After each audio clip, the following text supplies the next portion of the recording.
Kalau kita bicara tentang tokoh besar dari tanah Sunda, satu nama hampir pasti selalu muncul di urutan teratas, Prabu Siliwangi. Nama ini bukan sekadar nama raja, tapi sudah berubah menjadi ikon, simbol kejayaan, sekaligus figur yang dirindukan sampai hari ini. Tapi pertanyaannya, siapa sebenarnya Prabu Siliwangi? Apakah ia tokoh sejarah nyata, atau hanya legenda yang dibesarkan oleh cerita rakyat?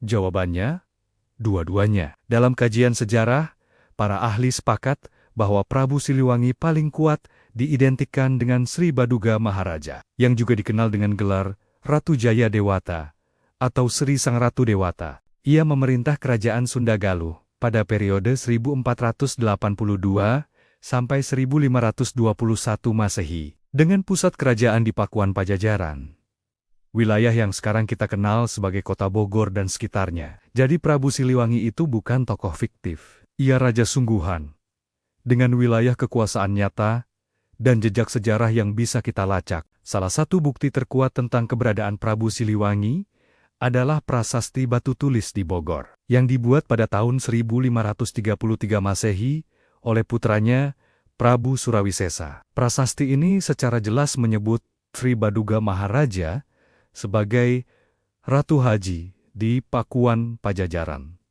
Artinya, ia adalah raja besar yang berkuasa penuh di pusat kerajaan Sunda. Selain itu, ada juga prasasti Kawali di Ciamis yang menguatkan silsilah keluarganya, naskah carita Parahyangan, sumber sastra Sunda kuno, catatan bangsa Portugis, terutama Tom Pires dalam Suma Oriental awal, abad ke-16, yang menggambarkan Sunda sebagai kerajaan makmur dan tertata semua.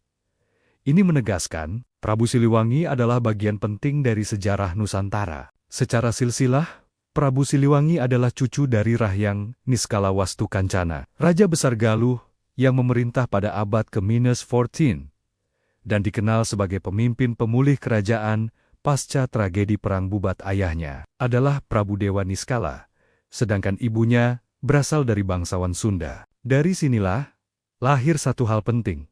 Prabu Siliwangi menyatukan dua kekuatan besar, Sunda dan Galuh, dalam satu kepemimpinan. Ini bukan cuma soal tahta, tapi soal persatuan politik dan budaya. Secara historis, anak Prabu Siliwangi yang paling jelas tercatat adalah Prabu Surawisesa Jayaperkosa, Raja Sunda berikutnya. Namun dalam tradisi lisan Sunda, Cirebon, dan Banten, Prabu Siliwangi juga dikaitkan dengan tokoh-tokoh besar seperti Pangeran Cakrabuana Raden Walangsungsang, Nyai Rara Santang, Sunan Gunung Jati, Kian Santang. Para sejarawan menegaskan, garis keturunan ini kuat secara budaya.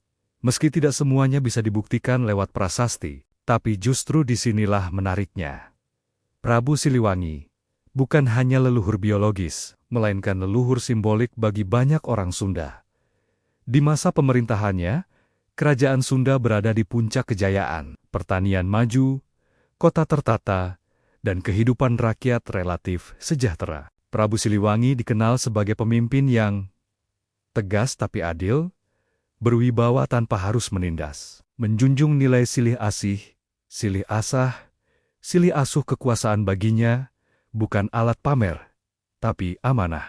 Dan mungkin disinilah letak alasan utama mengapa namanya terus dikenang. Kerinduan pada Prabu Siliwangi sebenarnya bukan soal ingin kembali ke masa lalu. Ini soal kerinduan pada tipe pemimpin yang ideal. Pemimpin yang dekat dengan rakyat, tidak sibuk memperkaya diri, menghormati adat, alam, dan nilai kemanusiaan di tengah dunia yang sering ribut soal kekuasaan. Nama Prabu Siliwangi hadir sebagai pengingat bahwa memimpin itu bukan soal berkuasa, tapi mengayomi. Apakah Prabu Siliwangi masih punya keturunan sampai sekarang? Jawabannya bisa berbeda-beda, tergantung sudut pandang. Tapi satu hal pasti, nilai-nilainya masih hidup. Selama keadilan masih dicari, selama pemimpin yang bijaksana masih dirindukan, maka nama Prabu Siliwangi akan terus disebut. Bukan hanya sebagai raja, tapi sebagai cita-cita. Terima kasih sudah menonton.